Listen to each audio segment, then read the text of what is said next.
Today's lesson, because we are going out, today's lesson is we are at the playground here. So this is a playground. So how do you say playground in Arabic? Or some picnic area. So basically this is the playground here. They call it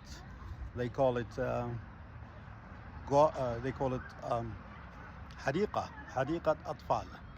I'm here with my wife and my kids, and basically this is a new lesson. It's حديقة.